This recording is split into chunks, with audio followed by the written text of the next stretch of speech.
What's going on, YouTubers? Welcome to another video. Today we're going to be checking out the Iron Studios 110 scale Red Skull statue. This is part of the Vormir scene, companion piece to the Black Widow.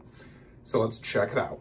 First, let's check out the base. So you have a very similar base to the Black Widow, where it's this cliffside rock snow look. And then it has this middle emblem symbol, exact same as Black Widow. And this actually does connect bases with her, which I will show you guys later. But as you can see, it's a nice base. It is quite heavy, I will say. It's decently sized for a 1/10 scale, but it's definitely a lot heavier than your typical 1/10. And the reason for that is because Red Skull is also very heavy. Now, he is enveloped in 3 layers of this giant cloak cape, right, as you can see.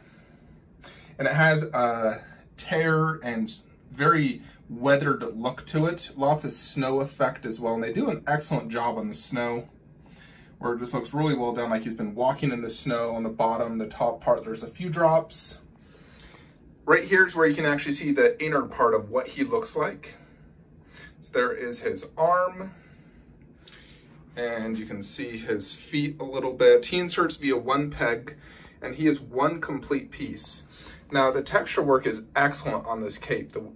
They did a really nice job on the texture work, as you can see. There's just a lot of detail on this cape. It's very, very well done. Very cool looking. Such an awesome scene seeing him in the movies. I remember everyone was just screaming on how epic it was. So let's check out that portrait. You know, it looks just like him, perfect likeness. Very, very well done.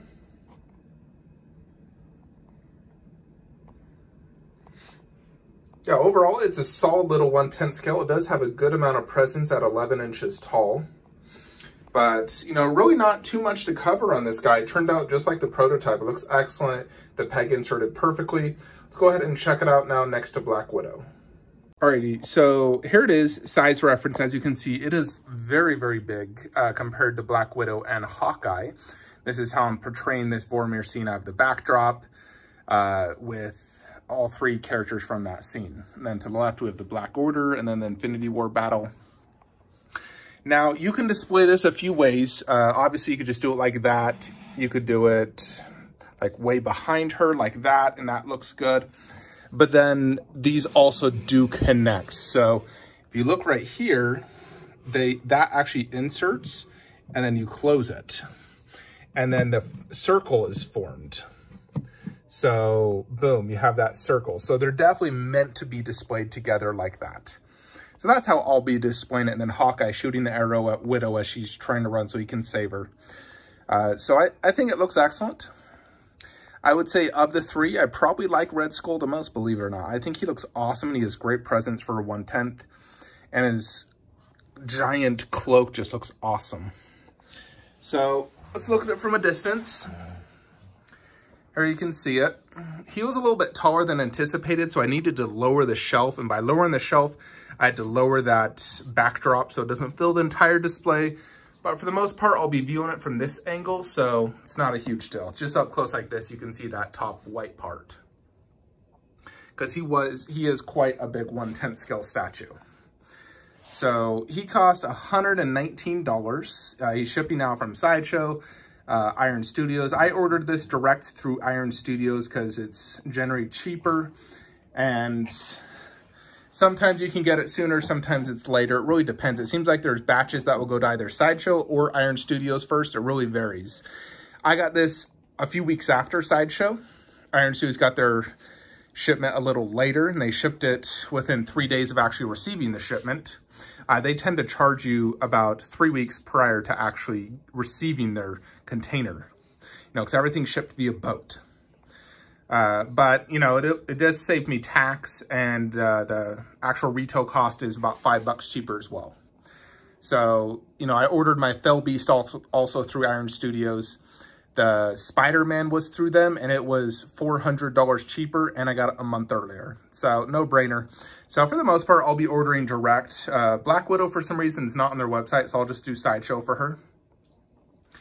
But yeah, I do like Red Skull. I think it looks awesome. I don't know if this will be the final display of how this looks. You know, these two are definitely staying. Although this right one, I feel like I would love to get an Avengers 1/10th scene, because I know they've teased one where it's like their original classic poses, and it looks amazing. I'm pretty confident I could fit all those characters in here. I do a backdrop, of course, similar to the one I got over in my main movie room.